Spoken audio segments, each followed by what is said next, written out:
A growth mindset is we know that we have to be constantly learning. We know that we have to be constantly reading.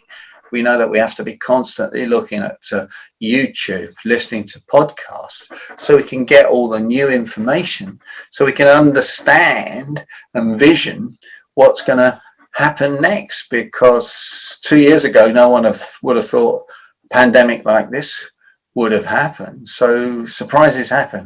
Hi and welcome to another episode of the peopleHum interview series. I'm your host Neha Murthy, and let's begin with a quick introduction of peopleHum.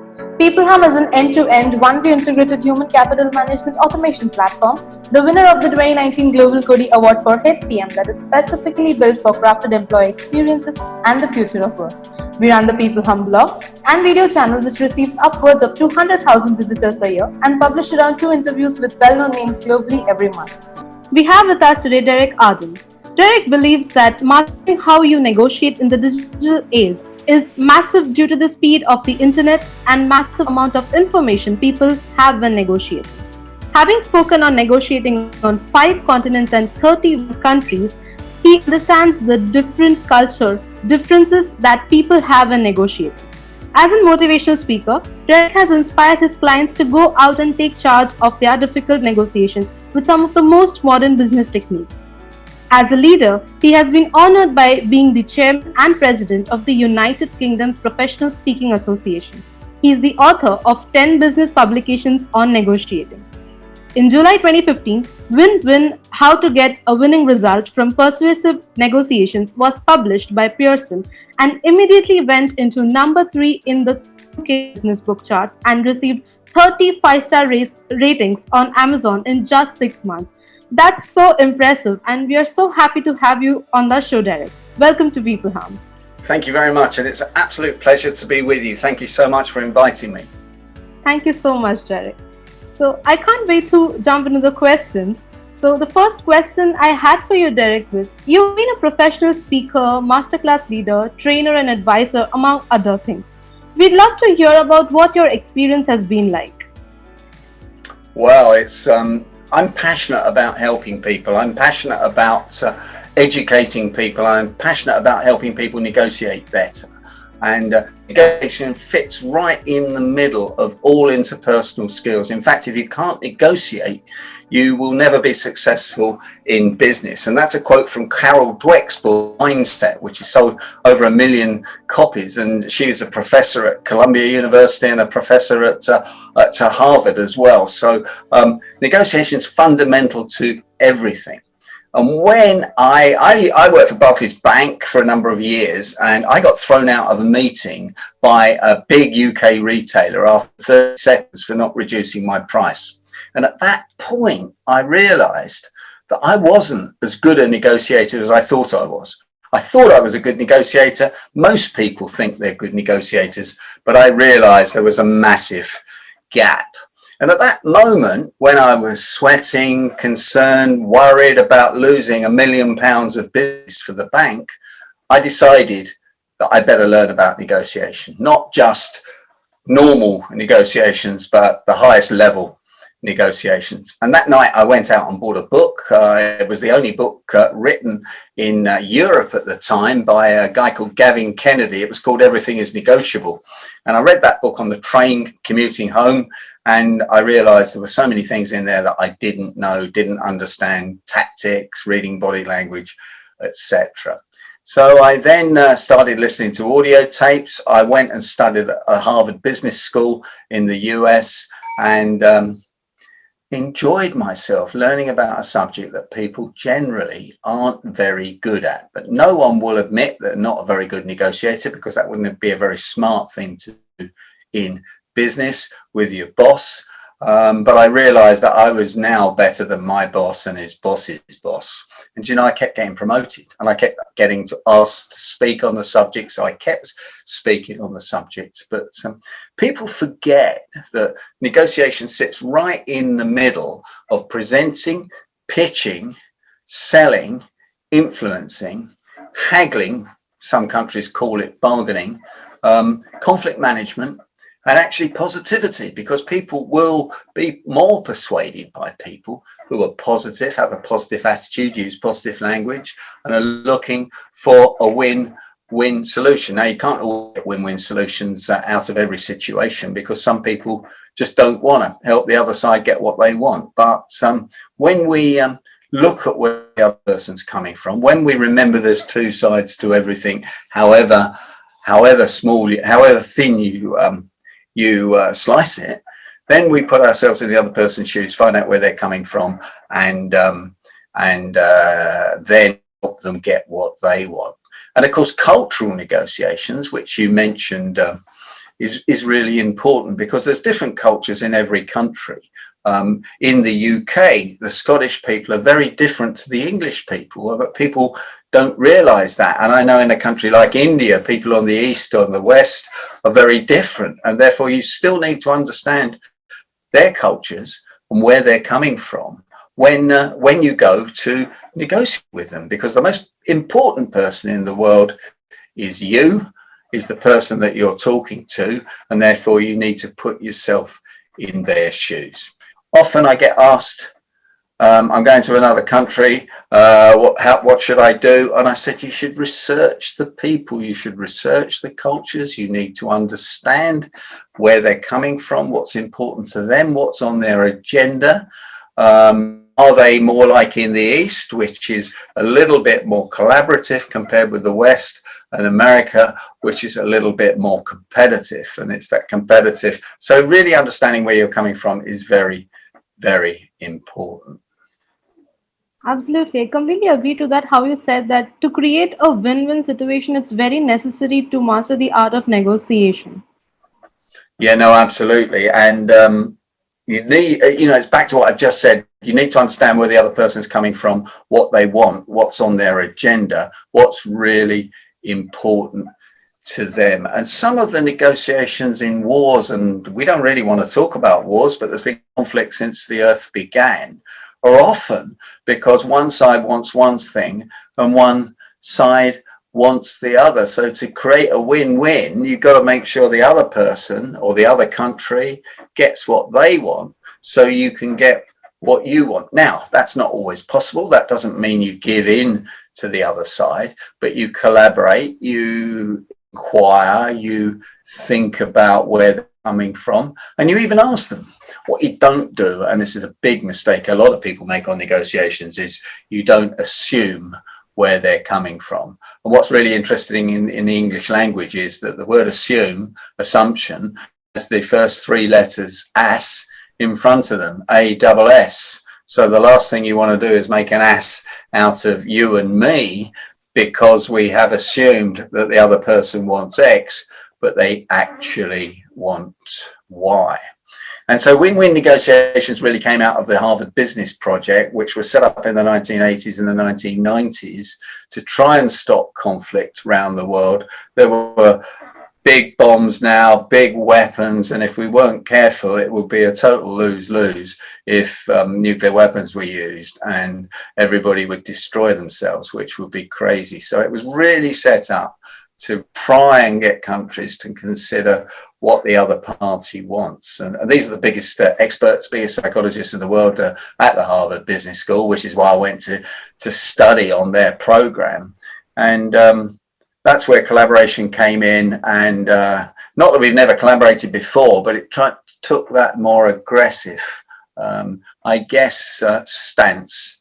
And we are seeing a little bit more of that now, which is a worry. But some of the politicians have been a bit more aggressive, and I won't mention any, but recently in the States, they had a particular politician who was pretty aggressive that took that away. Now, hopefully, we can get back a bit more to cooperation and collaboration. So yeah, it's a win for me, a win for you, but also a win for our ongoing business relationship, which is really important. And I can take 7 times more energy to get business from a new client than it does to get from an existing client, to upsell, to cross-sell, to get references, to get testimonials from somebody who knows you and trusts you. Because to get a win-win outcome, the other person needs to trust you, trust what you say, trust your colleagues, trust your country, and trust your business. Absolutely. That's enlightening. And thank you so much for that. And talking about your massive hit book, Win Win How to Get a Winning Result from Persuasive Negotiating, can you share some ideologies from that book?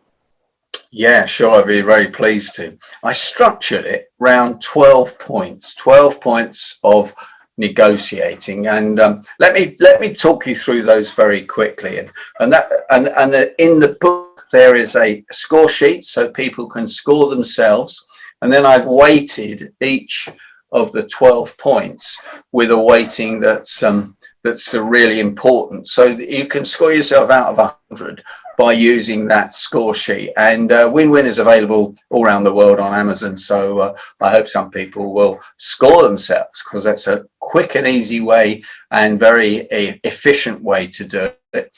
I got 200 pages of answers afterwards, where things people could do to make them more effective negotiators. And so I'll talk you through. So number one is preparation.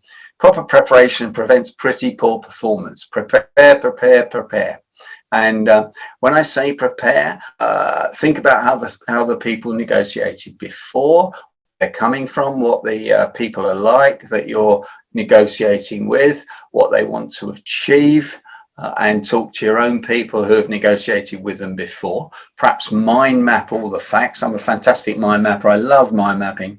It's such an effective way of getting all the facts on one sheet of paper. And then finally think about what the best position, the target position, the walk away position is that you want to achieve in negotiations. Now that's flexible depending on what information you find out when you talk to the client and when you do your research. And if you do decide to walk away and leave the table, what's the alternative to what will happen? And the Americans call that a BATNA, best alternative to a negotiated agreement. I call it a alternative position, because that fits more with European and English, rather than best alternative to a negotiated agreement. So on the score sheet, preparation is so important. That scores a 4. Number 2 is first impressions. You don't get a second chance to make a first impression. So where you sit, where you negotiate, how you come across, how you look, how your corporate look is, or how your personal brand is, etc. So first impression scores 1, but it's very important. And perhaps even where you sit at a meeting, because collaborative meeting is not where sides sit a long way apart across a table and look each other in the eye. It will be much better to sit round a table and negotiate in a collaborative way. Number 3 is asking good questions. The quality of the questions you ask determines the quality of the answers you get. Most people ask poor questions. Ask a really good question like, how can we resolve this? What do you really need from this? Short, sharp, open questions. Generally, advance. There's a whole list of 10 pages of questions in Win-Win. Number 4 is listening, really listening to what the people are saying, listening with your 2 ears and your 2 eyes, which I'll come on to reading body language in a minute. Number 5 is use your head. Now I put in there, and the editor of Win-Win tried to persuade me to take it out because we were already over the word count, but guess what? I negotiated with her to keep it in, because in that chapter I talk about mind mapping, brainstorming, using the left side of the brain and the right side of the brain when you've got a tricky problem, why it's so important to sleep on the issue, because when we're tired we don't make good decisions. We don't want to make quick decisions on something very important. We want to consider it carefully, and the brain needs a little bit of time to consider it, which is why anywhere around the world, in any culture, people say sleep on it. And why do they say sleep on it? Because the brain never goes to sleep when we're actually asleep. It's still sorting all the information out, which is why we often wake up in the morning with a solution. And remember, keep a pad by your bed where you sleep, because if you do wake up at midnight or first thing in the morning, you might get that idea that you need to write down. And very often those ideas only last for about 10 seconds. It's strange the way the brain works, but it's very important to know how to work your own brain. It's more important to know how to work your own brain than work your own computer, actually, which is interesting. Number 6 is reading body language, looking at the body language. Now, you do get different body languages in different cultures, and it's very important to understand that. Like you, different words can mean different things. There's words in English language which don't mean the same when you go to America. I was really surprised about that the first time I went to the USA. So again, but you know, generally things like this body language means I'm looking for some divine intervention to help me because I don't know the answer. Nose rubbing is generally people aren't telling the truth. And I say these are generally because they're not hard and fast rules, but they're Pinocchio's nose grew every time he told a lie from the fairy story. Moving back is usually defensive. I'm not agreeing with you. Moving forward is I'm agreeing with you and I'm interested. So again, I wrote a chapter on this in Win-Win, which brings me on to point 7, which is lying. You know, not people not telling the truth. Well, generally the signals of lying are pretty clear to the other side. But generally we don't notice them. We don't notice the person says, yeah, blah, I'd love to do that for you, shaking their head and rubbing their noses and these little places where we get a tingling feeling when we're uncomfortable with what we're saying. So take someone with you to the important negotiation. They can watch the body language. You can concentrate on the actual deal itself. What number are we on? We're on number 8, I think, aren't we? I haven't got it in front of me. I've got to keep that memory going. Number 8 is negotiating tactics. Now, this is something we could always have another interview about, because I've listed down 35 negotiating tactics, from gentle tactics to close sales, which are used all around the world, to aggressive tactics like lying, not telling the truth, intimidating people, bullying people, etc., etc. So understanding negotiating tactics is very, very important. Brings us on to point 9, which is influencing skills. Dr. Robert Cialdini from the University of Phoenix in Arizona wrote a book called Influence, Science and Practice 30 years ago. This has been a seminal book in influencing. He talks about the 6 points that work generally below the level of awareness that will influence people. And I'll just run through those very, very quickly with you. Number 1 is the person like you or not. Number 2 is reciprocity, giving little things away for nothing. The other person wants to give you something back. Number 3 is authority. Do we look the part, sound the part? Are we qualified to do it? Number 4 is scarcity. People want things that they think they might miss out on. Number 5 is called social proof. When other people say nice things about you, people believe you. But if you said nice things about yourself, people would never believe you, which is why on LinkedIn and when you pitch for business, it's important to have testimonials and references. And we met on LinkedIn, and having important testimonials on LinkedIn is great. And LinkedIn's a fabulous tool for finding out about the other person, because you can see their photograph, you can see their CV, you can see what they're interested in. You can pick up lots of information without them knowing, because they'll only know if they got the expensive version of LinkedIn, and there's no need to get that, but don't tell LinkedIn I told you that. And the final one is commitment, because when people give a commitment to you, then it's very difficult to go back on it. So again, don't commit until you're sure. Don't shake hands. Don't agree until you're really sure you want to do the deal. Which brings us on to haggling and bargaining. Some countries don't know what the word haggling means. They certainly don't in Germany. I did a talk in Germany the other week, and they didn't understand what the word haggling means. I guess in India, you know what it means: bargaining, haggling, trading, or whatever the word is. And the real thing with haggling and bargaining is, when you give something away, make sure you get something back in return. That's called conditional bargaining. So if I do this for you, what will you do for me? If you do this for me, what can I do for you? So it's tit for tat, giving one thing back for doing the other. Brings us on to conflict management, chapter 11. Very important. There's always going to be a bit of conflict in negotiations. You've got something that I want, I've got something that you want, and we can't agree on what we're going to swap for it, what payment. Therefore, there's a bit of conflict. And Sneha, that's one of the reasons why lots of people don't like negotiating, because they are the sort of person that doesn't like conflict. And conflict's not a natural thing for the human race anyway. So we don't like conflict. So rather than make it a conflict, which will be a win-lose, make it a win-win.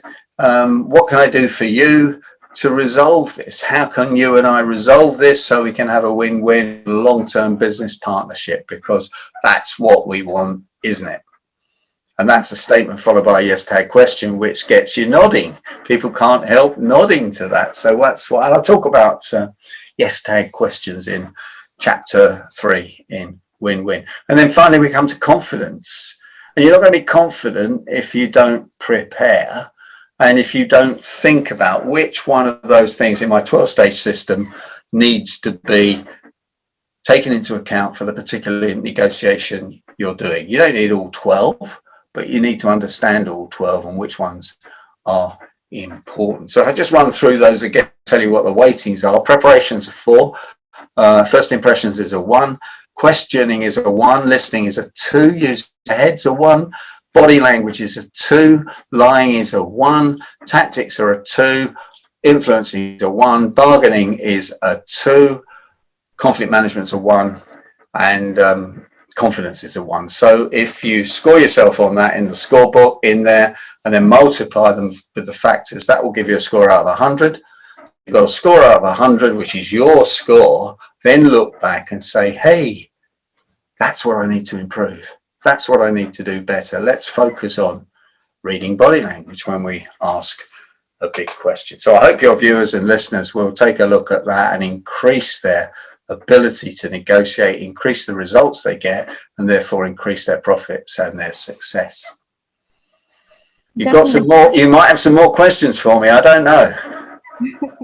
Absolutely. So, as you said, it increases curiosity in me personally to read it. And as you said, the 12 points, it is like very necessary in an individual's life, not only just a leader or an employee, but every individual must know these 12 points and where they stand. And it's very necessary to score themselves on that. Yeah, and let's be fair about it. Sometimes early on I say, are children good negotiators? And of course, all of a sudden people start nodding. And I say, well, who taught children to be good negotiators? And of course the answer is no one. They just intuitively knew it. And in fact, they use tactics that are written about by business people. They play mum off against dad. They play mum off against granny. They play dad off against granny. And they just, this, someone won't let me have this. It's not fair, granny. And then granny gives it to him. And then mum's out with granny for doing it. And I can see you're smiling. For people that don't have children, because you have to be careful when you mention this, I say to people, were you a child? Oh yeah. What's he talking about? Of course, a child, stupid question.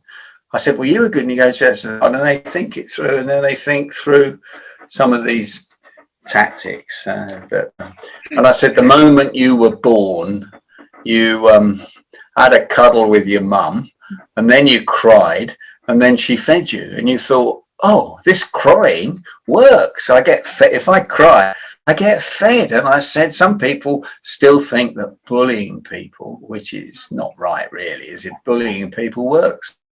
It only works to a certain extent. It doesn't work at a higher win-win level. Bullying is win-lose. And it might work in the short term, but win-win's what we want in the long term. So yeah. That's a definitely interesting book, and I would personally want to read it. And I'm sure our audience will also want to read it. Well, people could download the Kindle version straight away without getting the hardback. I know it's available on Amazon now. So thank you very much. So moving on to the next question, Derek. As a negotiator, I'm sure you support practices such as persuasion and persistence. In your capacity as a leader as well, we'd love to learn how you think these qualities are essential to good leadership values. Well, I think you said persistence, absolutely important to be persistent, but not to be a nuisance, to be persistent. And one of the things that I find at the moment, because so many emails get lost, you know, you need to resend emails. And I say to people, I say, you know, why don't you say, because of the spam checkers at the moment, I'm resending this email, rather than thinking they didn't respond to you. Why not phone someone up? Why not do what you did to me? Contact me on LinkedIn and remind me, because frankly, I get too many emails, I get too many LinkedIn requests. And so sometimes you forget things, and we need to realize that people just are bombarded by information. So as a leader, we need to encourage other people to be good negotiators. We need to encourage them to be persistent, but we also need to encourage them to be respectful of other people. And that's really important, because the best leaders, people like Gandhi or Kennedy, that are remembered, really do put themselves in the other person's shoes. And they, you know, Nelson Mandela and people that have really led in the 20th century and made a difference. You know, the difference is, what's the difference that makes the difference? And leaders are always trying something new. As you say, they're very curious people. I'm a very curious person. They're curious about new things, new technology. And I was interviewing somebody on Monday night, and they reminded me that we're never going back to how things were. We're in a new world now. We're not even in a new normal. We're just in a new world. I mean, look what we're doing today. We're connecting on Zoom. Zoom's the new world. People won't be traveling as much as they ever did before. Even though it's great to meet people face to face, this is the next best thing, and it's pretty good, isn't it? And the technology will get better and better, and there'll be three-dimensional cameras very shortly, artificial intelligence. So we need, as leaders, to be thinking ahead. What products are going to be useful in the future? What are people going to be needing? What leisure activities will they be spending their money on? And what healthcare they will be needing? So it's very important, as you say, for leaders to be thinking ahead, being curious, being persistent. Absolutely. Thank you so much for that, Derek. And shifting gears to one of the hot topics as of now, you say the future of work or future of now. Where do you think it's headed? Like, what can we all do to make the new post-pandemic workplace better in every capacity? Well, I certainly think that workplaces will be different. I think people will still have to social distance more. So therefore, hot desking will be much more normal. People will be, when they can, working more from home, or working in a different environment, or working more locally, so that commuting and traveling, which can't be good for the planet, is stopped. So there'll be a lot more of that. Travel will be cut back, and we have to be aware of it. But you know what's really more important, and it comes out of Carol Dweck's book again, Mindset.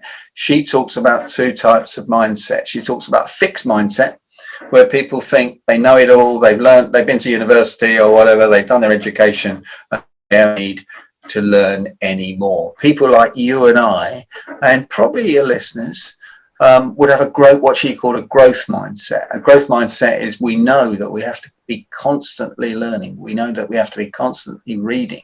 We know that we have to be constantly looking at YouTube, listening to podcasts, so we can get all the new information, so we can understand and vision what's going to happen next. Because 2 years ago, no one would have thought a pandemic like this would have happened. So surprises happen, which change the world and change all sorts of things. And the only way we're going to know that is by reading, by listening to what the great people think, but also forming our own opinions and our own judgments, because the best inventors were regular people like us, but they were lifelong learners, and they were listening and working out what we needed next. Yeah, big changes ahead.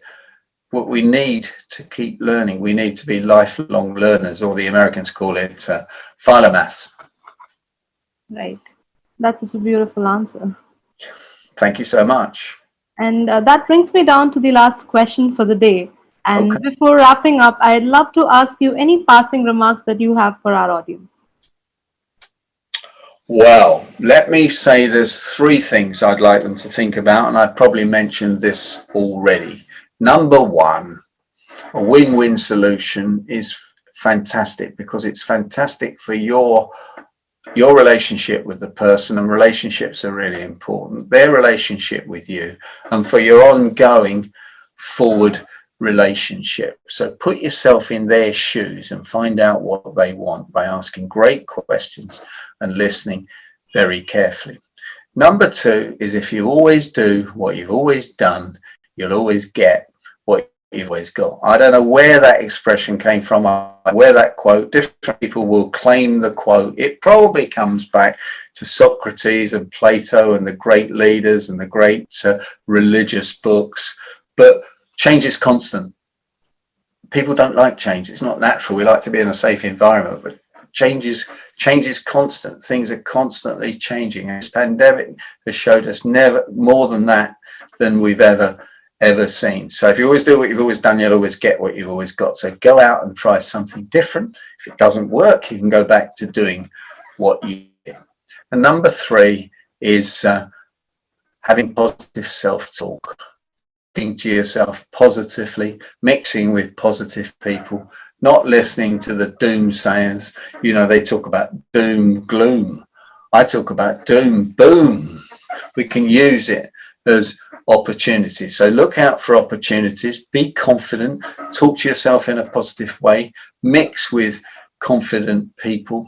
And when someone asks you how you are, say, fantastic, thank you for asking. And I'm really honoured to be on your YouTube, your podcast today. It's a great privilege, and thank you so much for contacting me from halfway around the world on a different time zone and making sure we could connect and have this great fun interview. So I wish you well with everything you do. I wish you well with your business, and I wish all your clients well as well. Thank you. Thank you so much, Ray. Thank you for taking out the time and talking to us. It's absolutely our pleasure. I'm sure our audience are going to be helpful with this interview as well. Brilliant. Thank you so much. Thank you.